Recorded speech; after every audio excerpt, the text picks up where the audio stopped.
There's a collection of stories called Die Nevuah von Schwarzapfel, The Prophecy of the Inner Eye. In 2013, the co-president of my organization, Yonya Fine, passed away. He was an artist and a poet, and he left behind many books. And people asked me if I wanted to take some of them. So I took, among other things, the Sutzkever books, and he had the Nevuah von Schwarzapfel also. Yonya's book, it said, Yonya, betrachtos wie a 150-seitiger Brief von mir zu dir. Look at this as a 150-page letter from me to you. This is very deep.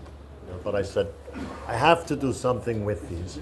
And then I approached Moshe Yasur, who directs our little theater, and he said, oh, it's very simple. You take this story and you perform it next to a lamp.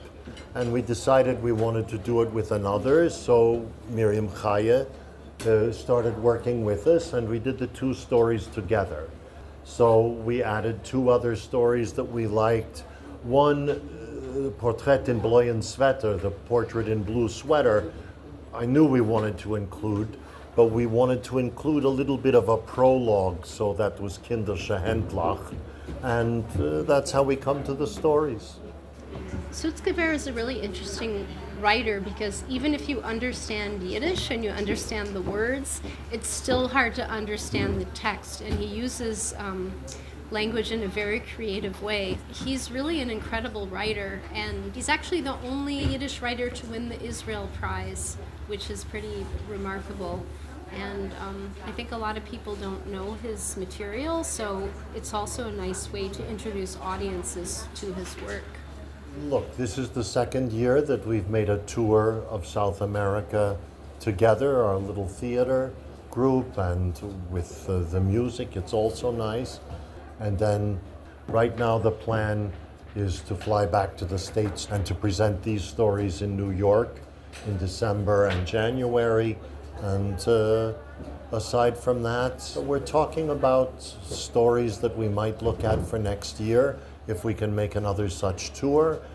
For us, it's really great because it allows us to encounter new audiences, and it allows us to try out work. And it's amazing because there's a saying that with Yiddish you can travel the world. You really can.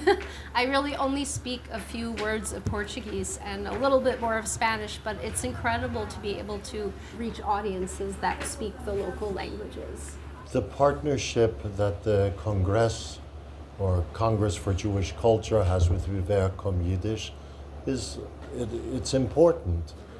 The chance to come to people here in South America who can bring together an audience who enjoy a Yiddish word is critical to our mission. We really need to expand the reach of Yiddish. We like to reach younger people. We also like to reach older people who know Yiddish from home but don't have a chance to speak it. So the point is to have an intergenerational audience as broad as possible.